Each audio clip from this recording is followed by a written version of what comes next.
Psalm 78, a Maskil of Asaph. O my people, hear my teaching. Listen to the words of my mouth. I will open my mouth in parables. I will utter hidden things, things from of old. What we have heard and known, what our fathers have told us, we will not hide them from their children. We will tell the next generation the praiseworthy deeds of the Lord, his power, and the wonders he has done. He decreed statutes for Jacob, and established the law in Israel, which he commanded our forefathers to teach their children, so that the next generation would know them, even the children yet to be born, and they in turn would tell their children. Then they would put their trust in God, and would not forget his deeds, but would keep his commands.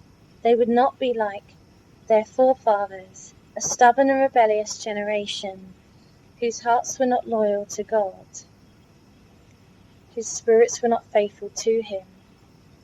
The men of Ephraim, though armed with bows, turned back on the day of battle. They did not keep God's covenant and refused to live by his law.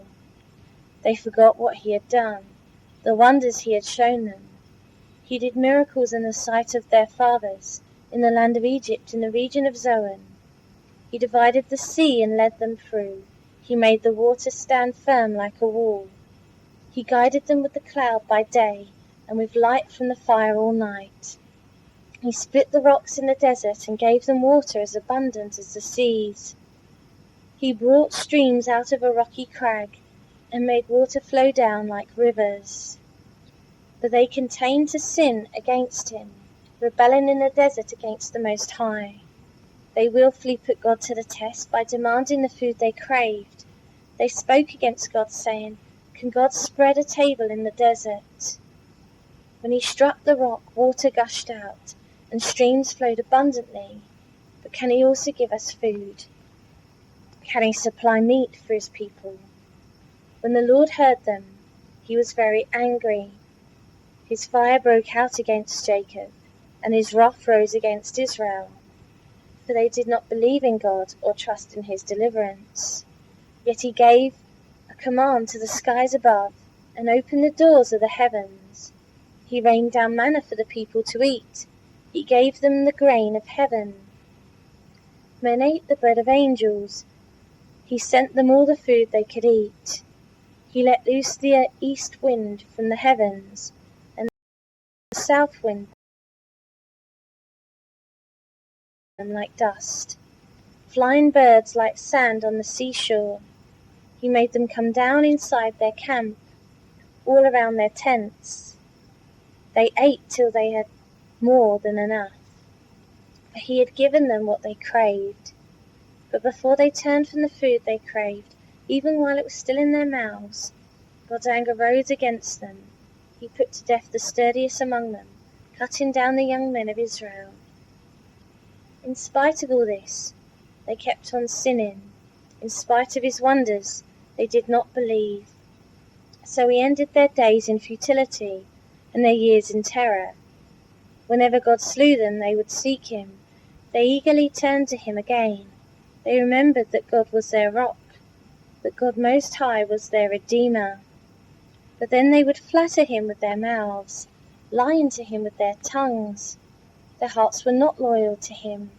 They were not faithful to his covenant. Yet he was merciful.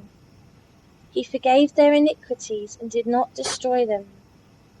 Time after time he restrained his anger and did not stir up his full wrath. He remembered that they were but flesh, a passing breeze that does not return. How often they rebelled against him in the desert and grieved him in the wasteland. Again and again they put God to the test. They vexed the Holy One of Israel. They did not remember his power, the day he redeemed them from the oppressor, the day he displayed his miraculous signs in Egypt, his wonders in the region of Zoan. He turned their rivers to blood. They could not drink from their streams. He sent swarms of flies that devoured them, and frogs that devastated them. He gave their crops to the grasshopper, their produce to the locust. He destroyed their vines with hail, and their sycamore figs with sleet. He gave over their cattle to the hail, their livestock to bolts of lightning. He unleashed against them his hot anger, his wrath, indignation, and hostility, a band of destroying angels. He prepared a path for his anger. He did not spare them from death, but gave them over to the plague. He struck down all the firstborn of Egypt, the firstfruits of manhood in the tents of Ham. But he brought his people out like a flock.